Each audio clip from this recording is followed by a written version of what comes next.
Good morning, class. How are you all? Hope all are doing fine. Welcome to your English 1, English 2 class. Yes, we have read Act 1, Scene 1 of the famous play The Merchant of Venice and the prose and poem in the previous class. We will be continuing with Act 1, Scene 2 in this class. We will just quickly recap this scenes. And I know your exams are there starting on this 13th July, right? So let us have a quick revision. I won't take your much time. I know you need the time to read. You just need to properly utilize this. So let us just discuss. Act 1, Scene 2. We will see this Act 1, Scene 2 begins in Belmont, where there seats Portia.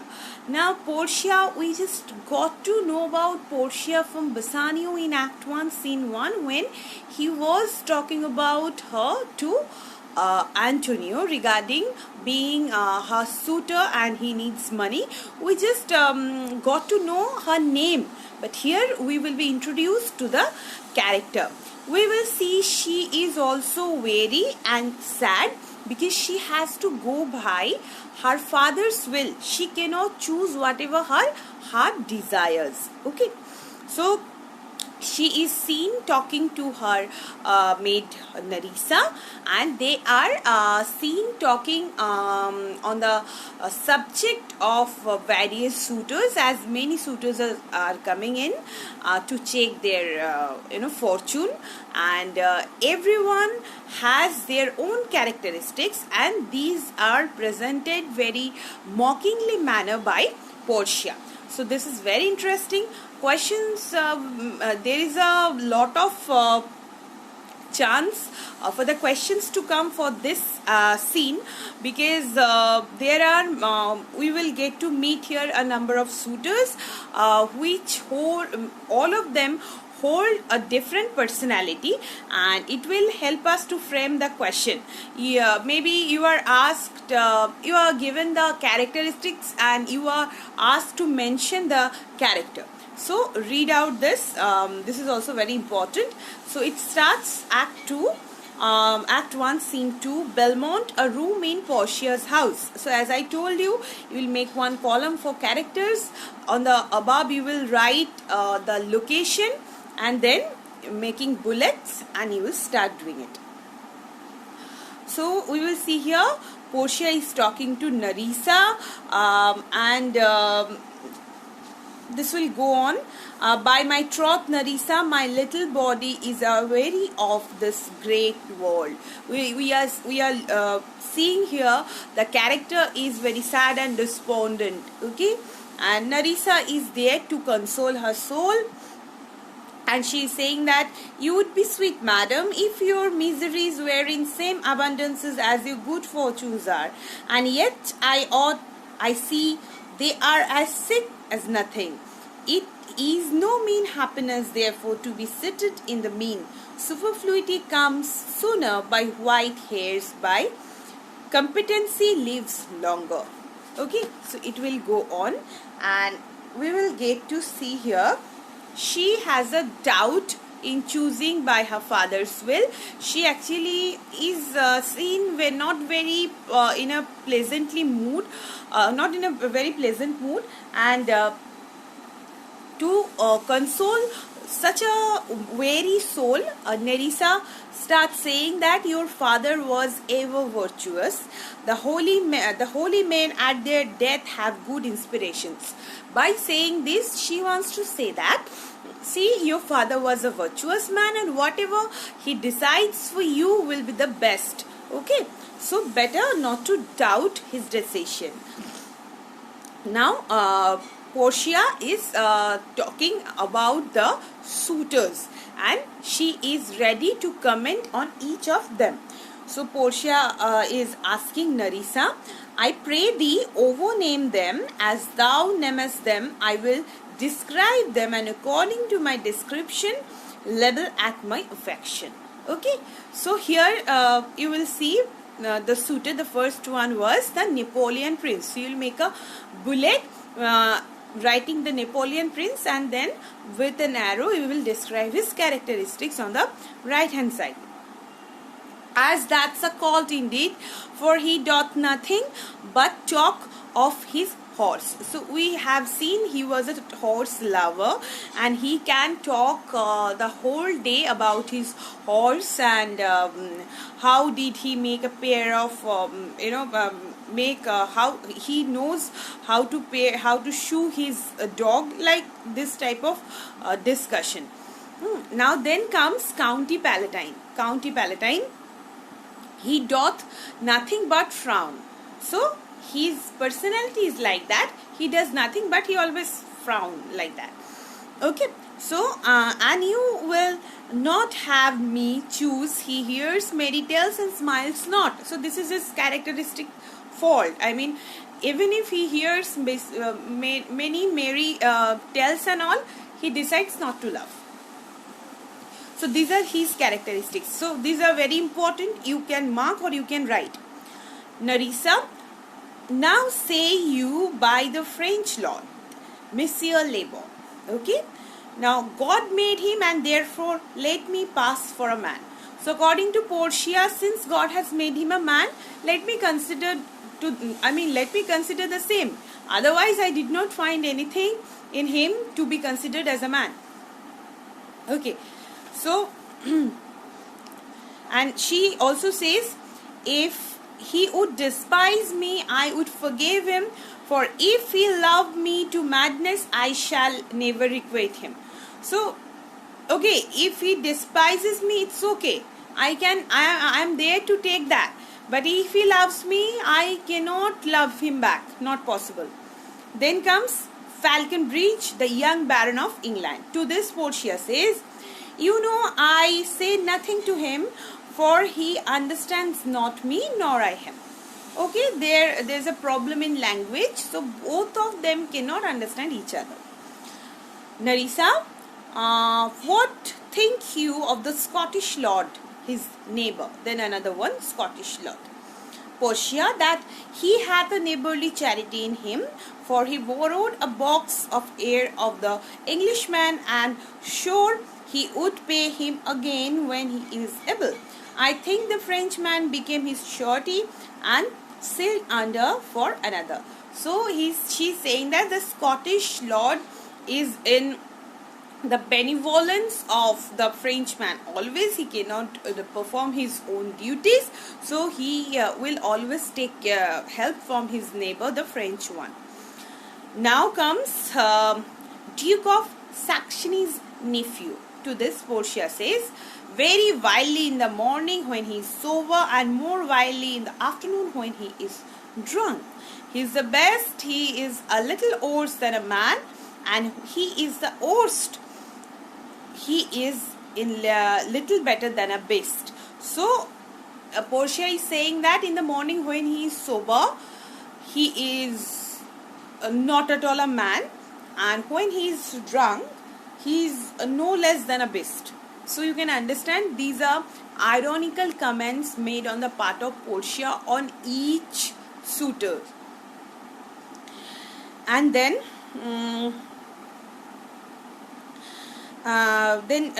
okay, we got to know also he was a drunkard, and he is compared to a sponge. I mean, as much as alcohol you will give, as a sponge he will soak things.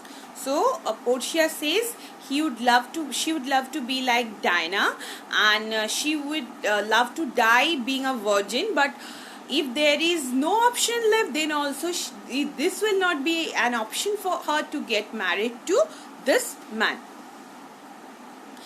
Then comes a servant who actually talks about the arrival of the Prince of Morocco. Okay, and the scene ends here when Portia says, okay, Nerissa, Sirrah, go before, while we shut the gate upon the war, another knocks at the door. So when we shut the door, another is there to knock at. But we will not meet here the Prince of Morocco. We will just got a news that he will be coming in the evening. So you will just read this, all the lines leaving nothing.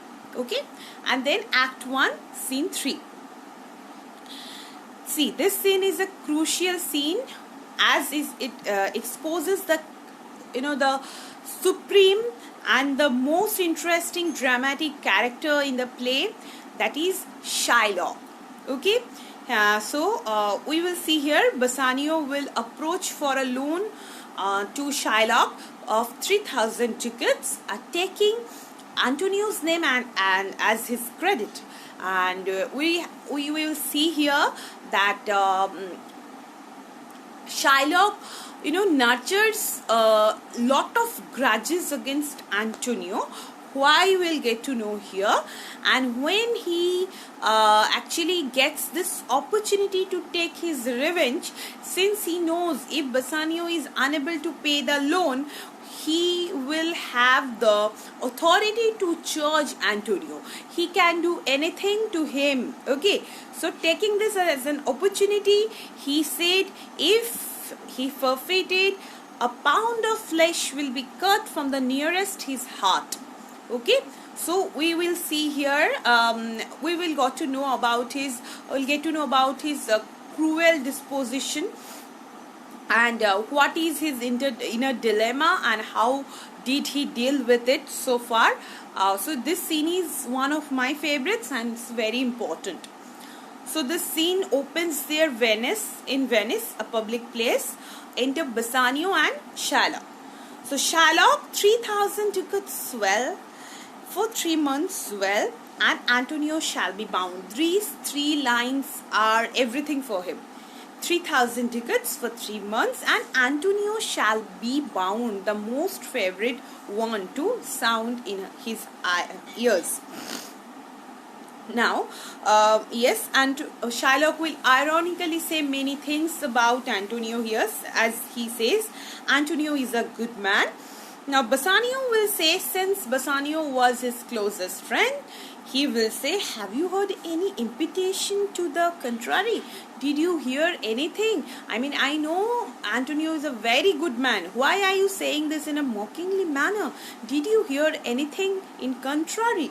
Now Shylock will reply, oh no, my meaning in saying he is a good man is to you have understand me that he is sufficient.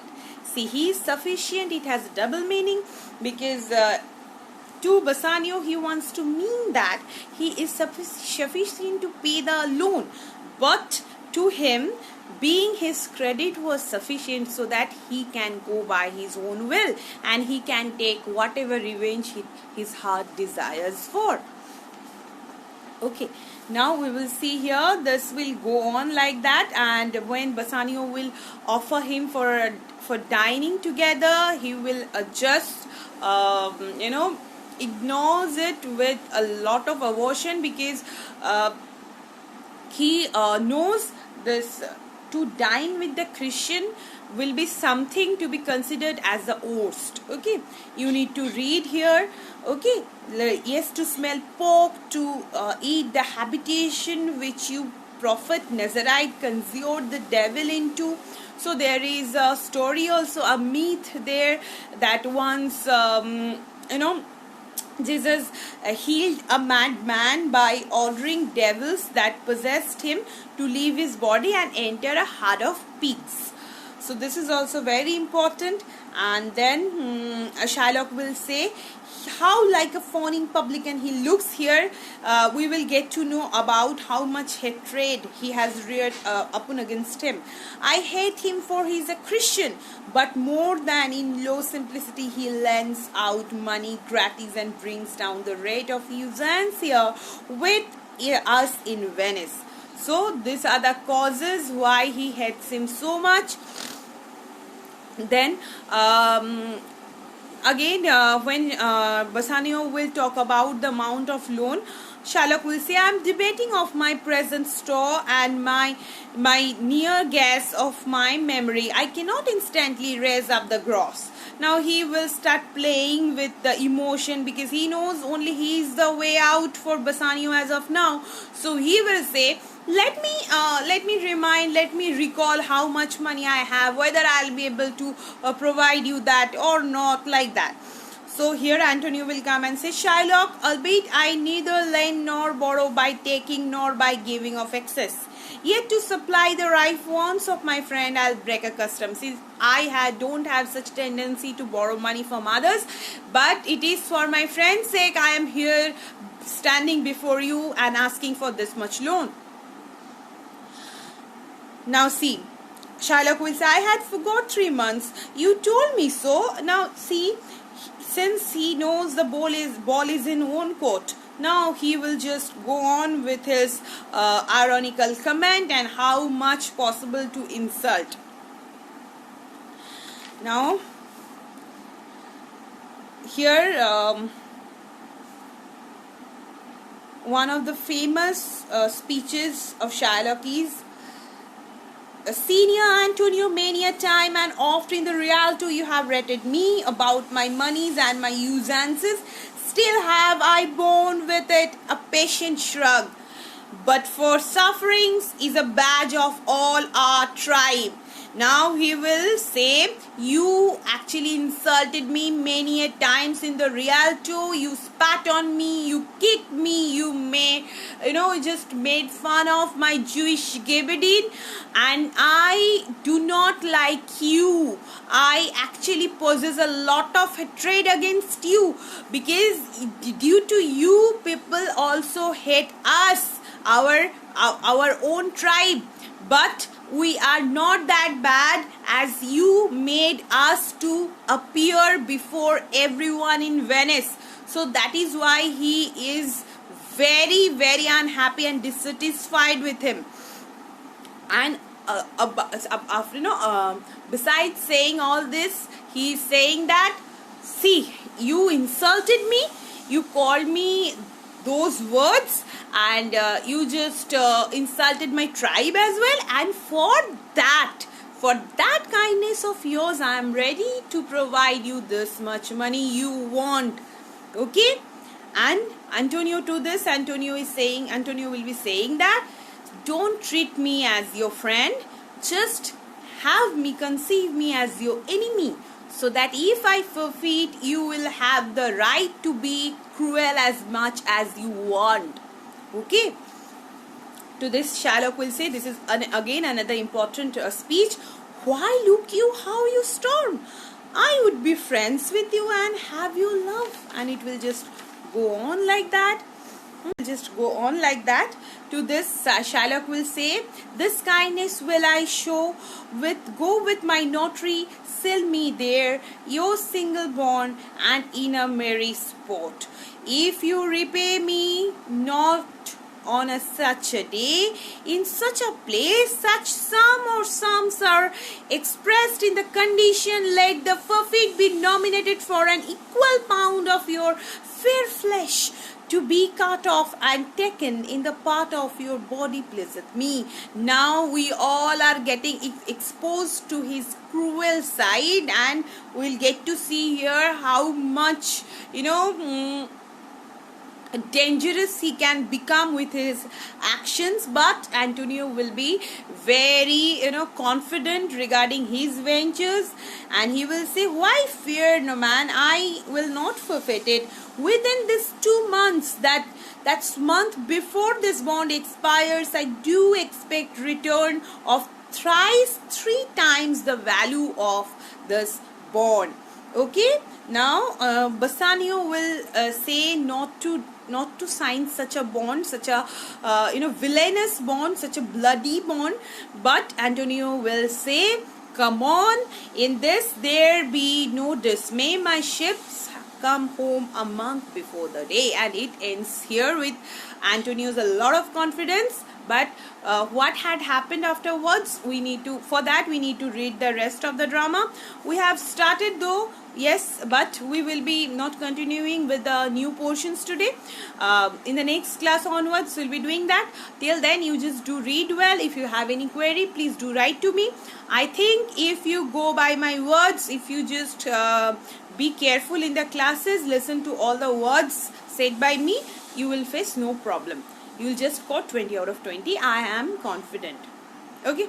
So, okay, till then, This much for today. Take care of yourself and have a great day ahead.